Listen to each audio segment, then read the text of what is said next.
everybody, it's Georgia Rose from Zencuda, and I am so glad that you're joining me tonight. Hopefully in a couple of weeks I will be back in the studio, and I won't be broadcasting from home so much anymore. Not that I don't like broadcasting from home. I'm glad, thank you all for tuning in, but it works out a little better in the studio because I have people that help me and do all the techie things and stuff like that. So it's easier for me to focus on what I want to say to you guys and what we're doing. And the best part about being in the studio is that I get to have guests. And I haven't had any guests in a while, and I've got a whole bunch of amazing people lined up. So I want to make sure that you guys get the best of everything when we're finally back there in the studio. So as you know, I just have to wait till this actually threads on, and then I have to share it on a couple of channels, and then you will have my undivided attention tonight. So how's everybody doing? I hope you guys are having a good week. I know a lot of us have actually gone back to work. I am going to be going back to my day job, or what I like to call my earthbound life, very soon. Actually started today. I'll be working from home for a little while, and then I will be on my full-time schedule. So you'll still get my shows, and I'll still be doing all of my work. I'll just be a little bit busier than I have been for a pretty long while now. So I'm going to share our video tonight, our podcast, and just not that I don't like broadcasting from home. And if you just bear with me, we're going to do that for you, and then I'll be talking to everybody online. I know I have a bunch of people coming in here. I see Janine and John, Glenn. So I'm going to share this now, and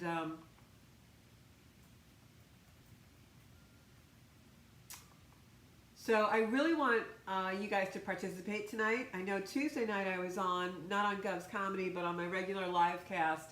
And I ended up being online for over an hour and a half because we had so many comments and so many people asking. I was doing some readings and things like that.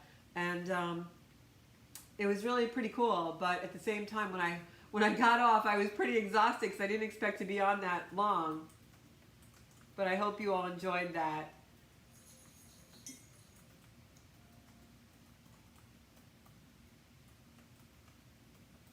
There we are, all set. So, thank you for being patient. Normally when I'm in the studio, I don't have to do all these things, so it works out a lot better. So tonight I want to talk about love. And as you all know, most of the time, my subjects, if I don't have a guest with me, my subject matter is always about something going on in my life, or some lesson that I'm learning spiritually, or things that I have experienced over the course of my own soul journey. And I always like to share those things in those times, because I feel like what's going on in my life in real time, or what has been one of my stepping stones on the way up to my ascension, can help everybody else, you know, as we're all journeying. And then when you guys chime in and comment and we start a discussion, I actually learn a lot more too, so I love that. So if you'll humor me tonight and comment, I would really love that. So the reason why I chose love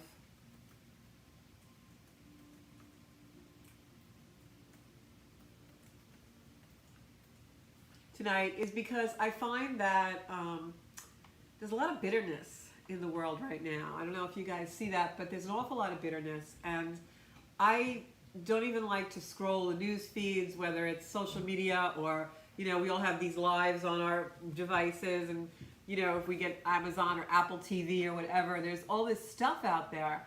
And I know I shouldn't call it stuff. It's very important. We're at a critical time in the world, in the universe right now. But I can't help feeling at times, I don't know if any of you can identify with this, but I can't help feeling at times like I'm not part of the human race.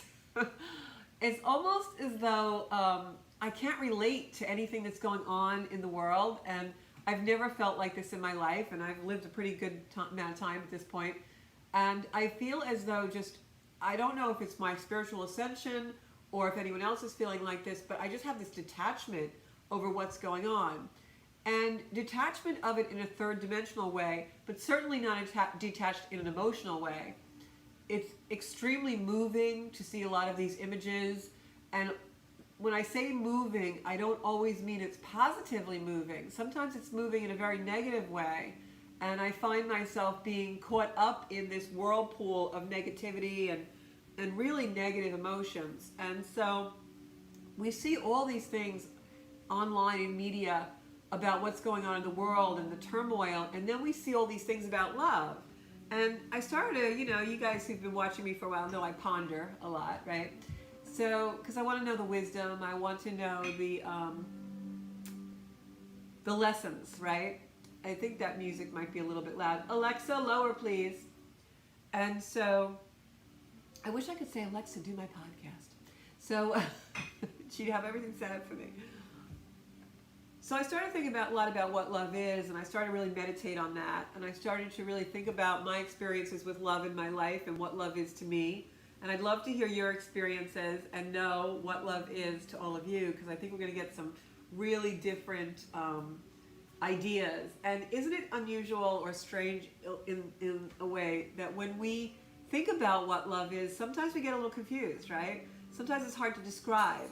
Sometimes we find ourselves like looking for something to use as a description, and we'll end up using a metaphor, or we'll end up using something that is a description that could be like what we feel, but not really, And I always find that's because when we're in a mystical kind of love, which is really the love we all strive for, that it is indescribable. We're not going to be able to describe it in words.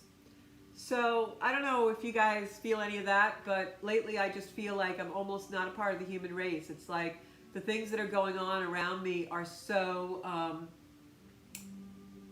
just so unbelievably unthinkable and outlandish that I can't feel part of it, I don't mean that as a cop-out. I just mean like I feel like my energy is much higher, and everybody's going into this, not everyone, I shouldn't say that, but a lot of people are going into a lower octave. So here's what I came up with, and you guys talk to me a little bit through the comments. I know we don't have a phone line tonight, but if you can talk to me a little bit through the comments, I'm going to try and explain what I came up with and what love is in my mind after many years of soul journeying, right? We're in the soul space. So I feel like love is supposed to be above our five senses. And I feel like when I think about my own life, I feel like when I was younger, love was a feeling. Love was an emotion. Love was very predicated on a lot of conditions. And as I matured, love changed for me. And the way that I think about love and the way that I love and what I expect to get from love has changed. And now I think I'm at a point in my life where love is no longer a feeling for me. I don't think of love as a feeling. I don't think of it as something that I need to have in the physical plane, in the third dimensional world. To me now, love is a force. And I think that when we can think of love as a force instead of a feeling, it becomes a completely different ball game of how we love, how we require love, and the way we live our lives in love. And this was really profound for me, and I was listening to a lot of the really great mystics about it, from Buddha to a lot of other people. And so when we love or fall in love and have romantic love, there's an awful lot of conditions on it, isn't there? We, basically, we're wounded. We all have wounds. We all have things that we've been hurt or abandoned or betrayed or cheated or lied to, or we carry these things, right? And they become energies, and they become our past, so to speak. But we never let go of them completely. And when we don't let go of them, that past becomes part of our present. And so I think what happens is, in that conditioning of love, in the way that we've been told love is, on all the Hallmark greeting cards and all the memes that we see in social media flying around, My favorite one that I always get a chuckle with is, someday you'll meet someone who'll hug you so tight they'll put all your pieces back together again. And every time I read that, I think to myself, like, I hope no one really believes that, not to be cynical, but I think you're supposed to do your own work and put yourself back together and then bring a whole person to someone. That would just be my opinion, but hey, who am I, right? So now we have this idea, we come up with this idea, we're in our 20s and we have this idea of love and romantic love, we're supposed to get married and do these things or whatever. And there's all these conditions, like, well, I want someone who's financially secure. Well, I want someone who looks nice. You know, they always say if you see how our mom ages, that's how she's going to look, right? That's not love. That is so far from love. Or how about the one, I want a family, and I'm getting to be a certain age now, so I really have to find my soulmate so that I can procreate in the time I allotted myself. All of these things are not love. They're convenience. And the problem with going into that as love is because we go in with conditions and expectations already, we're completely setting ourselves up for failure and never to find that beautiful, soulful, mystical love that's a force out in the world. So think about love above the five senses. Think about, you know, what about the story of Beauty and the Beast or the Phantom of the Opera? Such a huge love that had nothing to do with physical appearance, right? It's above the five senses. That's love as a force. That is not love as a feeling. It may take on emotion, but it truly was a force, right? And I know those are fantasies, but if you think about examples in real life, I talk about Mother Teresa a lot, or the Buddha, you know, who said, don't look to me, I'm directing you to the moon, right? And what he meant by that was that the light we seek is not in a physical form. The ultimate light we seek, love, is mystical. It's with Creator, right? So love cannot be based on five senses. Love cannot be based on our conveniences, what we desire out of a person as far as financial status or geographical location or certain personality traits. That's not love. That is compatibility. That is an arrangement. That is what we tell ourselves is love. And we're fed this conditioning and this structure and this construct all the time from movies, television, the things we read, and we're almost shamed if we don't think of love within that construct, right? You're a certain age and you're not married yet, what's wrong with you? Or you've decided not to be heterosexual in your life, what's wrong with you? Or you have crossed boundaries that other people have made, right? Because we all love with law. We all create these laws to love by. Well, you have to do this, because if you don't, it'll disappoint me, and then I'm not going to love you anymore, right? And isn't that what we're seeing out in the world? We're seeing everyone, like I said last week, spread their wounds all over the sidewalks, all over the streets, and ultimately, when people are talking about love, they're segregating it. They're putting love in a context of a condition of what they think it should be, what they think justice is, what we think is right and wrong. And we've separated that so much that now we've actually literally separated into black and white. And I am not political. I won't really, talk about anything political. I use that as an example of how far we've strayed from the idea of what love is. I would think that if we were going to take to the streets, it would be about the fact that no one should be treated unjustly. Not that a specific construct is treated unjustly. We should be for every one of us and for each of us, because love is not based on five senses. So love is not based on what we see and what we hear and what we taste and what we smell and what we feel. Love is a force. Love is a force that we are supposed to spread all over the world because it comes from inside our soul space, right? So that's what I came up with when I really started to meditate a lot on love. And there was a couple of other things in there that came in as like little sidebars. And when I was getting these downloads, and one of them was time, right? Because lately everybody, I keep saying everybody, pardon me for that, but a lot of the people around me, a lot of the healers and light workers and things that are around me, they are all talking about time and how they're having like time hops and time feels different and all these things. And I mentioned in a couple of broadcasts ago about how I believe that's because time is just another construct that we've been fed. where we've been told you get up a certain time, you go to bed a certain time, you eat your meals at a certain time. It's not proper to do X at a certain time, but it's always proper to do this at a certain time, right? Our time has been fed to us by the constructs of wherever we live and however our upbringing is, right? So now our constructs, some of them have been taken away because we don't have that human interaction for these last 90 days. And so we've been completely isolated and responsible for our own time construct. And it's taken on a life of its own because we're no longer fed and pinpointed and directed by the time of our day anymore, right? So now let's take that and think about that. And let's apply that to love and time, right? When we don't forgive, right? When we're living in love in the five sensory, right? We're judging everything by, you have to be this way and then I will love you. But if you sidestep or you do this, I'm not going to love you anymore.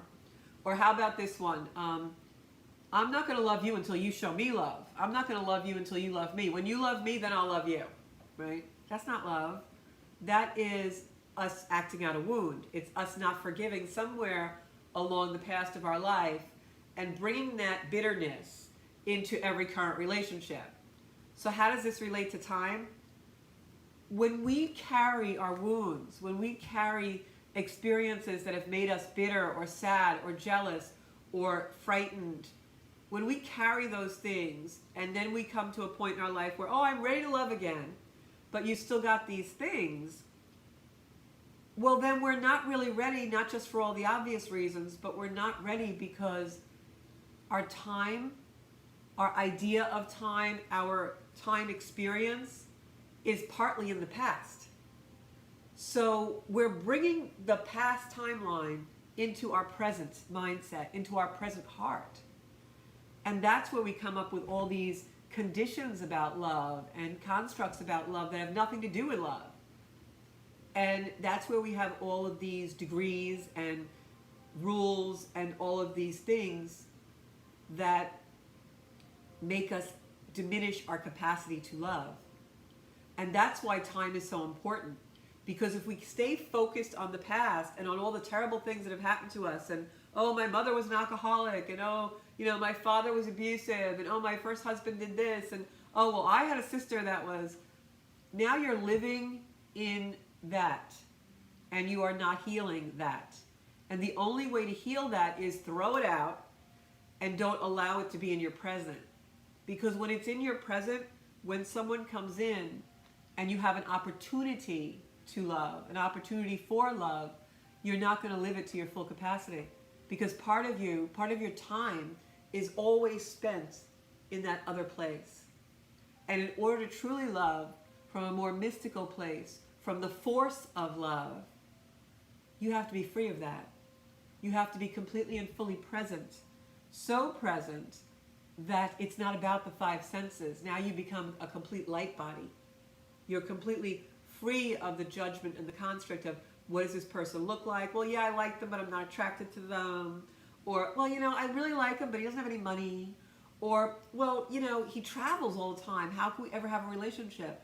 All of those third dimensional things that have nothing to do with love, that has to do with the arrangement you're trying to bargain for. That has to do with the condition of love, the conditional love. And so the challenge now becomes, and this is the work I've been doing these last 90 days, the challenge becomes for all of us to forgive, to let go, to release all of those things that are hang on to our present timeline and preventing us to have the capacity to love. And if you're not quite understanding of that concept, turn on your television and look at the nightly news.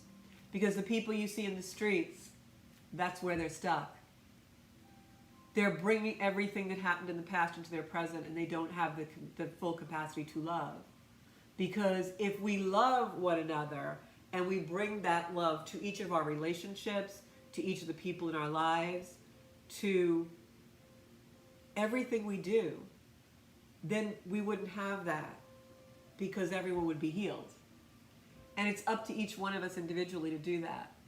And so those are my meditations, and a couple of other things that I felt like was this idea of love as a force, right? And I've experienced that. I have it in my life. There are certain people that I absolutely love unconditionally. No matter what would possibly happen, it would not diminish my capacity to love them. It might make me have an emotion for a little while, anger or jealousy or something, but it would not diminish the force of love. The force of love is boundless and unlimited. I have experienced the force of love through other realms when I do readings and people come through for me. So I'm telling you, I'm living proof. I know, as sure as I am sitting here, that love is a force, not a feeling. It is a force. When love comes in, there's no room for it not to be there. There's no room for a condition on it. It is pure force of love. And that's what's going to heal the world. So if each one of us can step out of all of the chains, the things that don't give us our freedom to be in our full capacity of love, if we can step out of that, then we're going to really know what love is. And that when someone asks you that question, it's not going to be, I think, it's kind of like, I love my kids. Then you really know the force of love. And it's something that each one of us has to experience. And I remember the first time I ever experienced, I was actually laying in Shavasana in a yoga studio. And this thing happened, and I didn't know what it was, and it was God's grace. And it was just the most beautiful moment. It still is to this day the most beautiful moment of my life. And that's the force of love. And that's ascension. And that's when we rise and rise and rise our vibration to really feel the power of love. And I hope I'm not getting too deep for everybody. I don't think I am. I mean, when you talk about love, I think that we all can certainly understand what love is. So I think when we are in the beginning stages of love and we're younger and we haven't reached maturity, we haven't been betrayed yet, we haven't been hurt yet or harmed yet too deeply by a romantic love, I think that we go into love pretty open. I think that a lot of times, but we still have control issues. We still have control mechanisms, whether they've been fed to us through conditioning or ancestral, we still have these control mechanisms. So how well and how deep we love is a challenge for every one of us. But the way that we overcome that challenge is we do our healing. And nobody's going to do that for you. If you are looking to have a relationship that heals you, then you are looking for conditional love. And that's not really what you want. You want unconditional love. I spent many years in fear. I had very harsh things happen to me as a child. And I remember sitting in a closet when I was a little girl, trying to get away from violence and things that were happening around me. And I used to sit in my closet when I was 5 years old until a certain age when the shouting and stuff would start. And for a large part of my life in relationship, I had to sit down and admit to myself somewhere when I was around 40 that what I really was doing in relationship was I was trying to find someone who'd sit in the closet with me. I wanted someone to make it better. And you know what? That was really wrong because I would never want anyone to sit in that closet with me. Someone I truly love, I would never pull them into that closet now. I'm not in the closet anymore, obviously, but I did my own healing so that I would never feel that way. Because as long as I felt that way, I was going to keep pulling the wrong partners in, and I think we all act that out in some way or another. And Gina says love is as deep as it gets, and it knows no depth. I mean, it's so deep when you feel the force of love. So tonight before you go to bed, everybody, just kind of think about that and say I've had love feelings for people in my life and it's been really beautiful. Feeling love, that type of feeling love is beautiful. That feeling love is where we learn. It's our lessons. It is so important for all of us to have feeling love.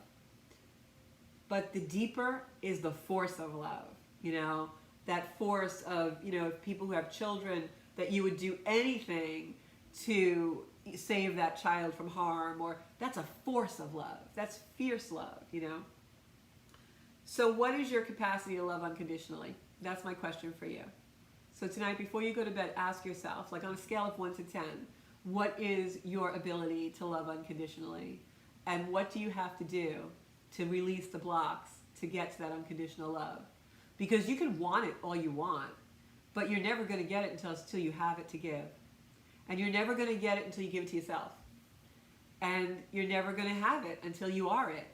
And so we have to go out in the world and be the change. We have to go out in the world and be the force of love. Not just feel love for our friends and say, well, I love you so much, or our partner. Yes, that's beautiful. And I don't want to negate that. That's how we live as humans. But we need to do some really strong work in ourselves, in our soul space, to bring out the deep capacity for the force of love that we are all capable of, every one of us, and bring that out into the street, and bring that out into our own homes, our own hearts, our own relationships. And then one by one, the world heals, and the world heals a little more, and the world heals a little more. And ultimately, what this journey is about, the journey of what love really is getting to know who you are. When you ask that question, what is my capacity for unconditional love? Be really honest with yourself. You are really going to know who you are. Really know who you are.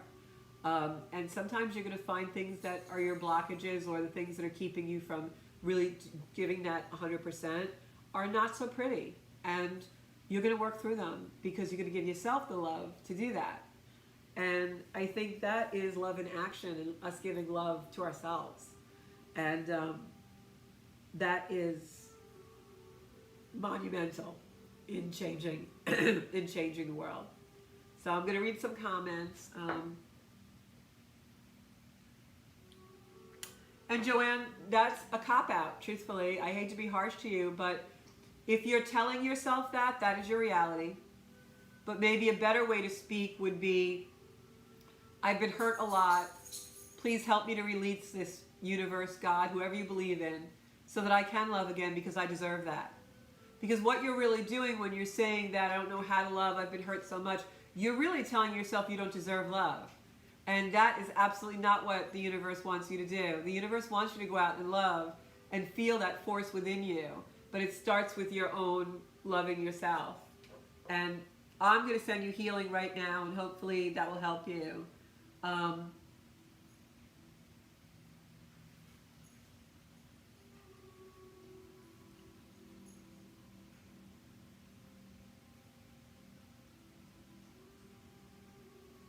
Yeah, and I think stay in love and light. And I also think that part of staying in love is not to be confrontational. I think part of staying in love is, when we do put things out there, really choosing our words carefully. Like, I always am censoring and criticizing myself, but in a healthy way.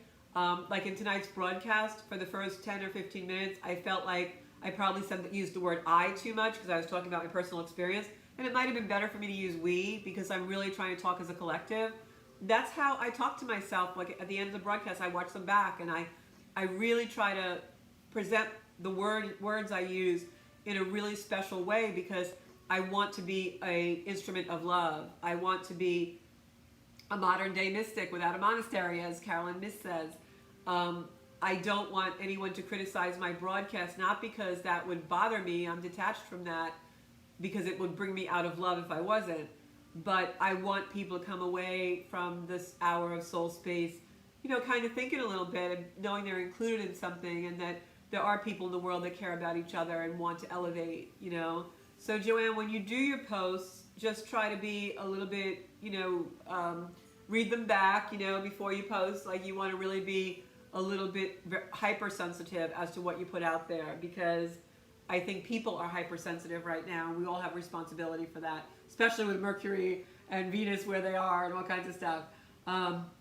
And if you PM me after the show, I can send you distance healing, or we can do a session. Hi Dee, hi Bonnie, hi Jackie, Robert, John, Jeanette, Janine. How is everybody tonight? I noticed we don't have a lot of people on the live lately, but afterwards I see so many people on. Beth, how are you doing? So everybody, if you could maybe just put a comment or something of your definition of love, what you think love is. Because I think that will start a discussion about love, and that's going to put love out in the world, right? I'm just looking on my notes.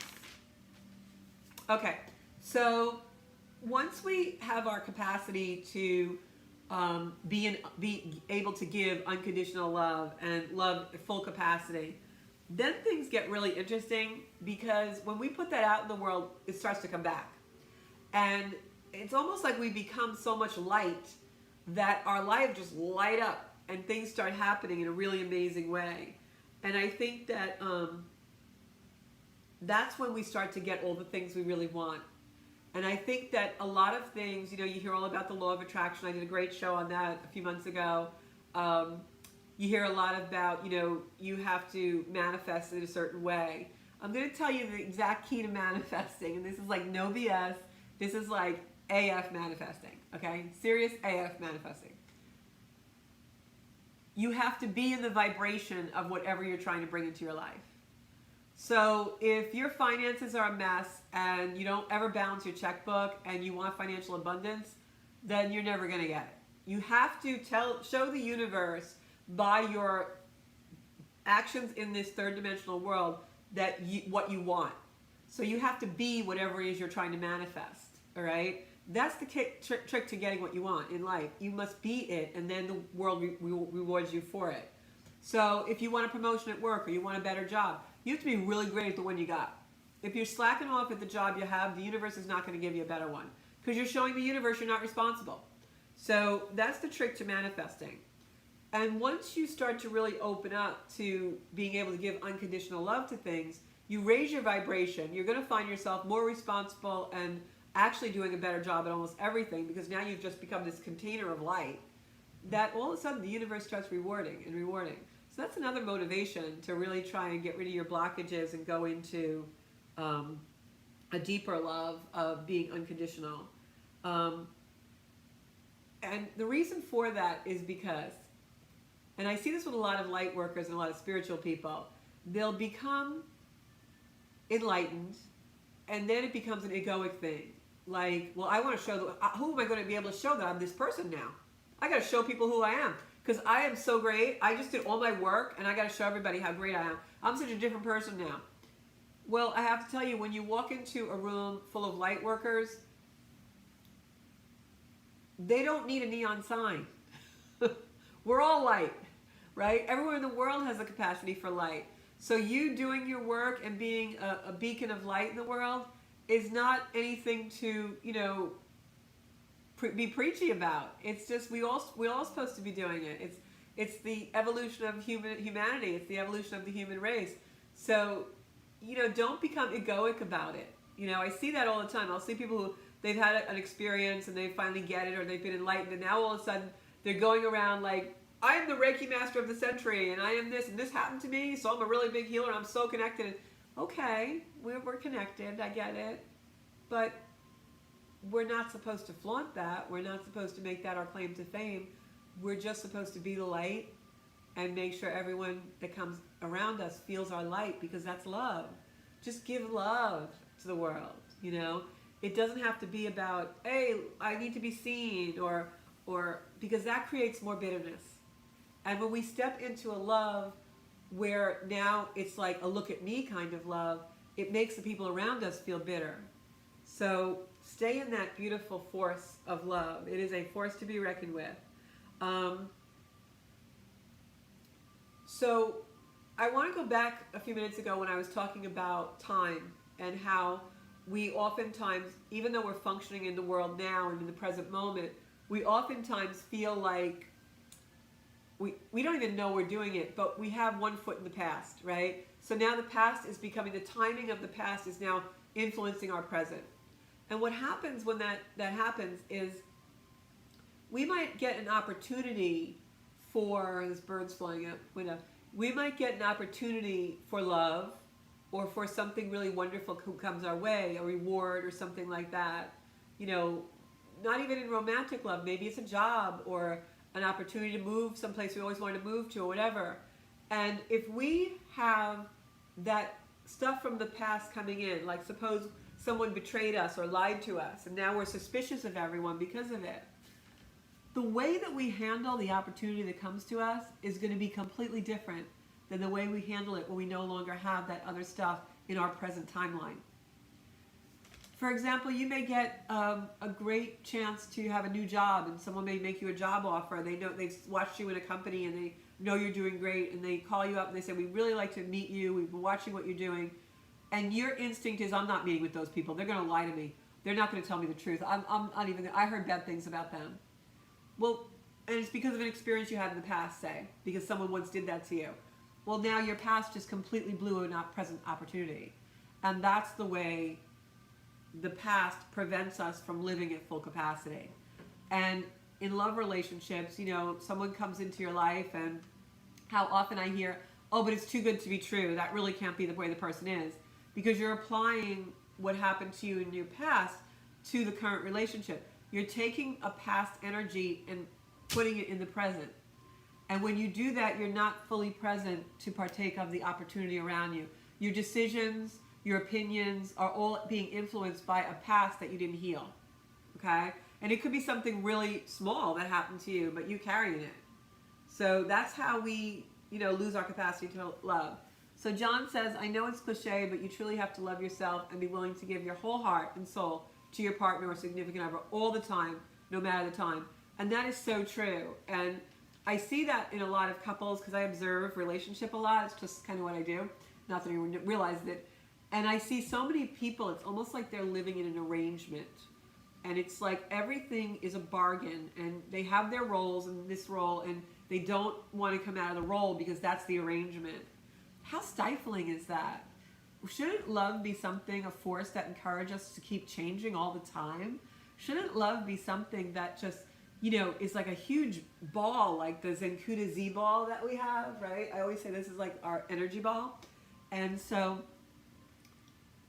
when love comes into your life like that and raises your vibration, wouldn't the reason for that be so that you can be even more of yourself? Like, why be in a relationship that's putting you in a box because you have to do that in order to stay happy? That's all conditions based on your constructs that you're bringing forward from the past. So you got it right on target, John. That is absolutely true, what you just said. So anybody else have a comment? Yeah, a lot of people watch the replay, Beth, and if anybody wants to share the broadcast, I'd love it. When I'm back in the studio, I know we'll have a lot more people watching, but I don't really care about the numbers. I just feel like, and I shouldn't put that out in the universe, I know, because everything is based on that, but the reason I do the lives and the soul space, and the reason why I created Zenkuda is because I just want to be a light to people that are on the journey to really find their true self and their authentic self and their soul. And I'm sorry, I'm getting emotional, but there were so many people that helped me when I was trying to learn how things work in the world and universal law and learn the power of my soul and my purpose. There were so many people that helped me on that path. I always say it was an army of angels. And I always said, if I could help one person the way other people have helped me, and if I can prevent one person from being alone, lonely, lost, feeling forgotten by a word or going on a video or a healing or a reading, then that is my purpose in life. And that's why I do it. So I don't care if 15 or 1,500 people come in.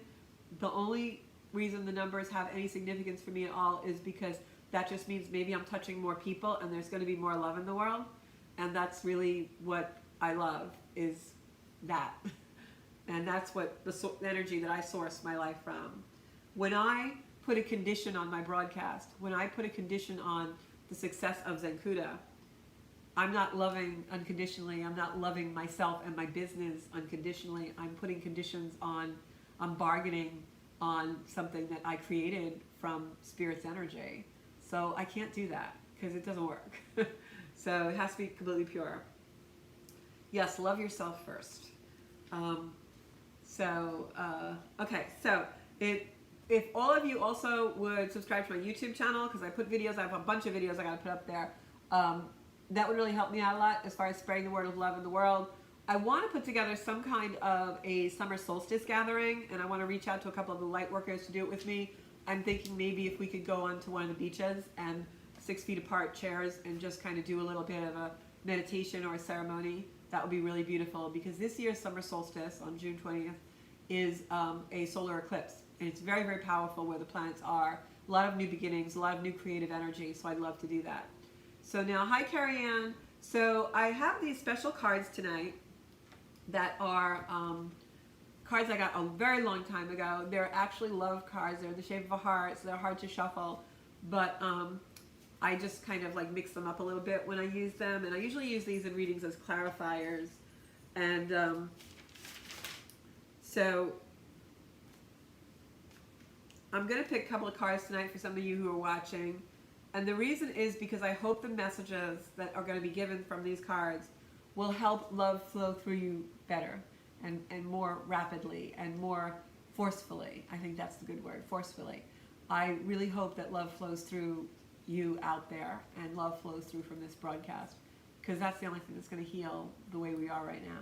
And just trust also, when we become a vessel and we really allow unconditional love to well up inside of us and feel God's grace that way, trust that that is going to make everything work out okay. These are very, very critical times. There are times when a lot of us are just kind of perplexed and wondering. Like I said, sometimes I don't feel like I'm part of the human race. I can't really relate. But these are times that are very critical to our growth.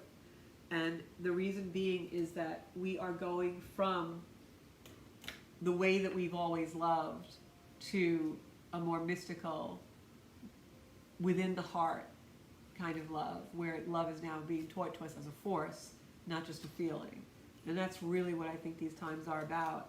So Beth, I'm going to pick a card for you. And these are love cards, so this one kind of flew out. So Beth, it says power.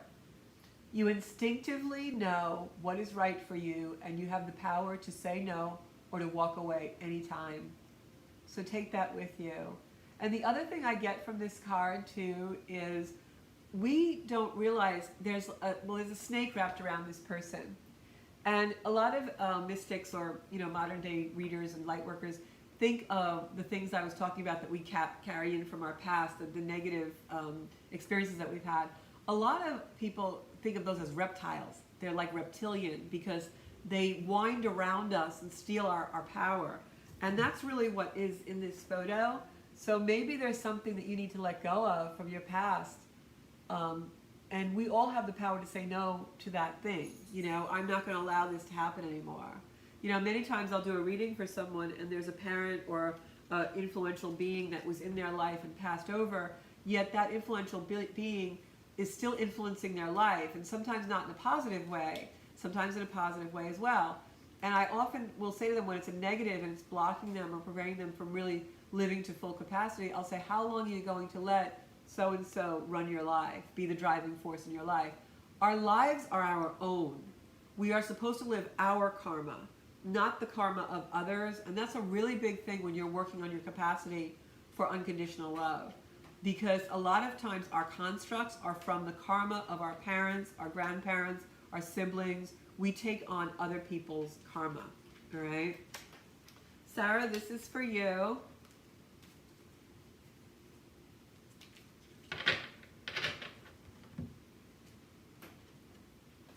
Sarah, this says, when you pass from this world, you take nothing with you but your soul and the memories you've shared with those you love.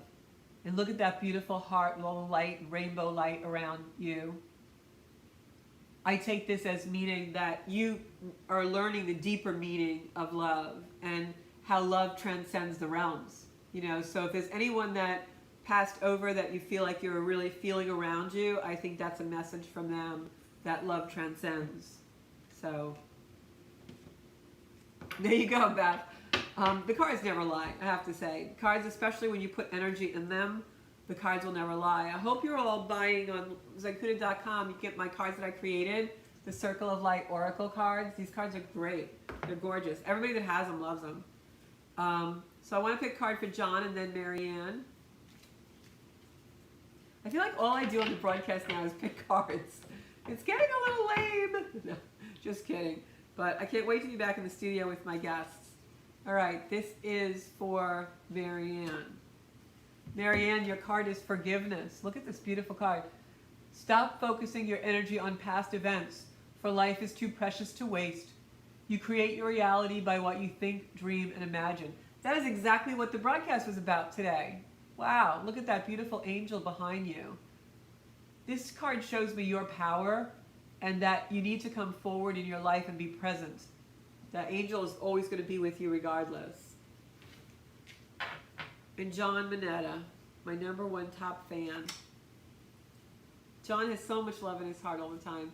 I have to say, throughout this whole thing, he would message me and text me, ask me if I was okay throughout the whole COVID pandemic. And every day I would wake up and say, I'm gonna message him today before he messages me. And he'd always beat me to it. So John, my friend, I am sending you out beautiful peace and love.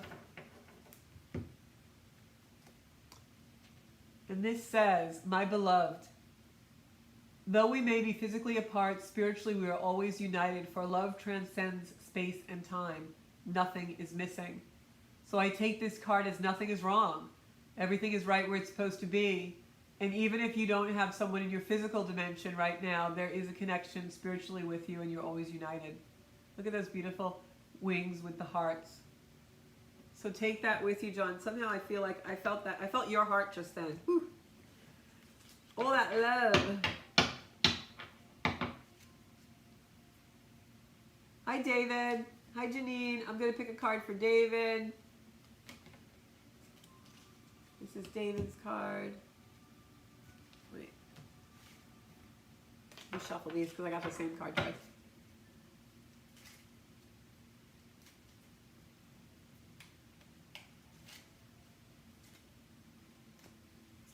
Okay, David, this is your card. David, it says, look inside yourself. If you've been feeling sad, examine what is causing you to feel that way. So maybe just do a little quiet time. And Janine, this is for you. So I want to know if all of you out there have ever had a really big disappointment, but you've let go of it, like something you've really healed from. This is for Janine Jamel. I love you, Janine. She needed that. This is your card. Oh, this is a big one. Pretty card. Life is a series of constantly shifting cycles. When we resist change, we resist the natural flow of life and create unnecessary stress. Go with the flow. You'll be surprised where it leads. So go with the flow, Janine. Relax. Just let things go. Let things flow. Trust, trust, trust. Like I said before, trust that the universe is really, there for you. Okay. Hey, Bonnie, how are you? And Christine, I'm going to pick a card for Bonnie. This is about love. Our broadcast tonight was about love. If you just came on, please watch the broadcast back because I had a lot of discussion about love tonight and what love is. And we all need to heal and get rid of everything we're carrying around. All this baggage is no good for us. This is for Bonnie. If you could do anything, what would it be? The answer dwells in your heart, not in your mind, for the heart is the gateway to the soul. So come out of your head, Bonnie. The answer to whatever you're thinking about is in your heart space, not in your head. So come on down to the heart. And the other thing I was going to talk about tonight is the fact that when we think about love, right? When we think about love as an emotion, it's usually attached to some kind of demand or something we want from the other person. When we think of love as a force, that's gone. When we think of love as a force within us, that's just going to be there. It's an energy that no matter what this person is, does, or says, or whatever, I am not stopping the love. It's different because a lot of those conditions are attached to the feelings. This is for Christine. Hey, Christine. So we got to clear out all that mess that we have inside of us in order to find really beautiful, mystical love in our life and unconditional love. Okay, Christine, this is for you. Uh-oh. Christine, you're hot to trot. We got Sexual union. Honor the place in one another where you are one, eternal soul, for there you will find true bliss. Look at that beautiful card. Now, I'm going to just talk about sexual union for one moment. I don't want to embarrass anybody, but sex is sacred energy exchange. So when we have physical sex as human beings in this, evolution that we are, it is an exchange of energy.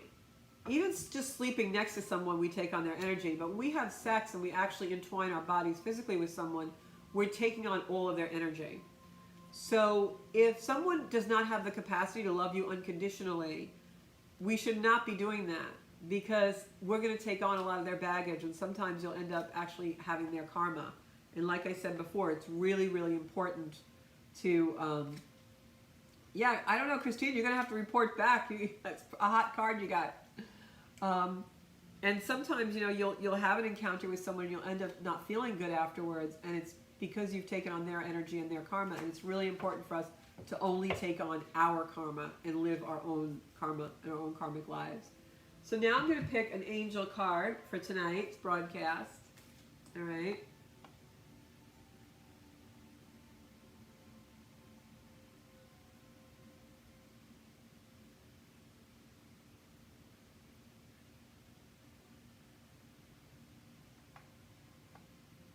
Okay.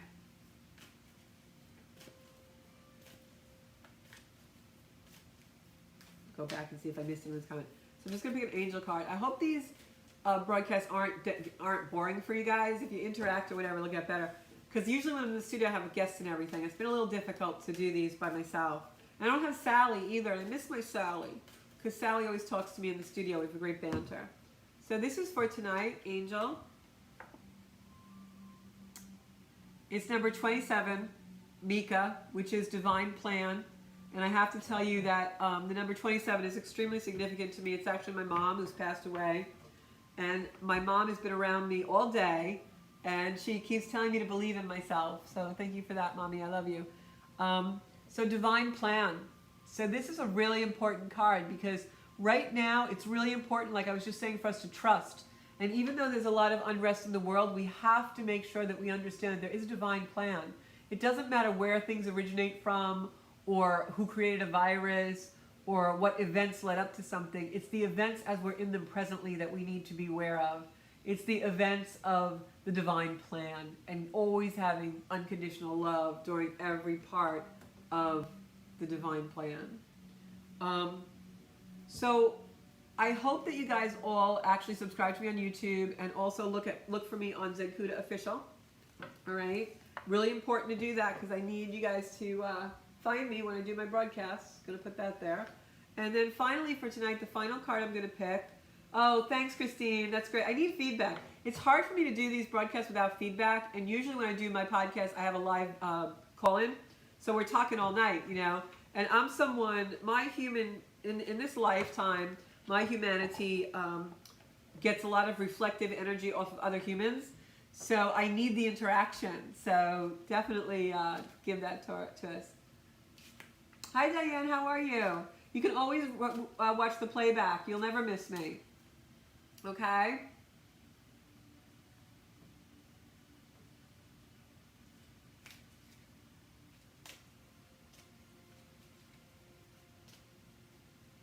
I'm looking at the playback and I'm confusing myself, because I'm over here. It's like being in the studio. So these are the Circle of Light cards. And the Circle of Light cards there's 22 of them. I created these. They have beautiful photographs on the back that are all original photography. And there's 22 of them, and they're meant to be put in a circle, and then they actually come with a crystal spinner that you spin and choose your card. There's a video on Instagram about how they work, and you can order these on zenkuda.com. Hopefully the COVID crisis is over, David. We're hoping that for sure. Well, I guess it's not going to be over, but, Okay, so what's tonight's card, Universe? Please give us a message for the week to come of where our energy should be.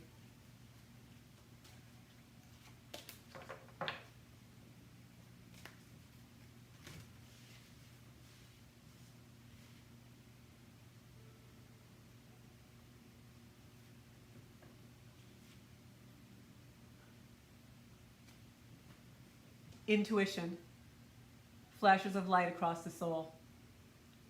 This is so important when we're doing our work to become able to this is so important when we're doing our work for having our capacity for unconditional love, is to trust our intuition. Look at the light coming through the trees in this beautiful card. That is the light of spirit. And if you trust that spirit will show you the way to get to your point where you are absolutely 1,000% able to give unconditional love and receive it, the force of love, if you trust that spirit is going to bring you that force, you already have it.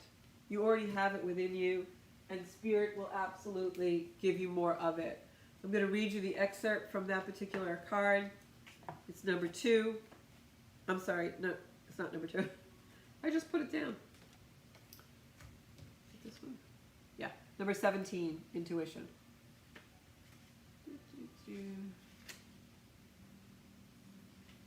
Intuition is flashes of divine light.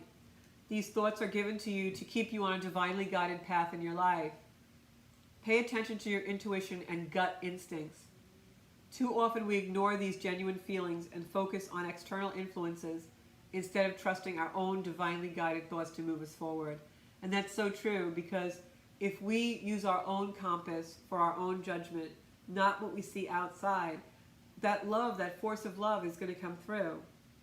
This card is reminding you to go within and listen to the voice of your soul louder than any other. When you become practiced at listening to your inner voice and relying on your body to give you clues, you will find your life moving in harmony with the universe. Your body responds to life with comfort or dis-ease and never lies to you. Rely on the intuition of your physical being as well as your inner thoughts to show you right action. Honor your intuition as a gift from the Creator to light your path. And if you do that and you trust and you feel love within your soul from Creator, the force of it will just bubble up in you and you will just spread that all over the world. And I hope that you'll all really take that to heart, because that is our responsibility right now, each and every one of us, to really raise our capacity for unconditional love. So tonight, before you go to bed, ask yourselves as your head hits the pillow, what is my capacity for unconditional love? Am I able to give that to another? And if I am, then I am able to receive it and I am worthy of receiving it. But if I'm not able to give unconditional love to another, then I shouldn't be asking for it. I need to give it to myself in order to bring it into my life. And then someone will come in that will love you that way as well. And that's what I believe anyway.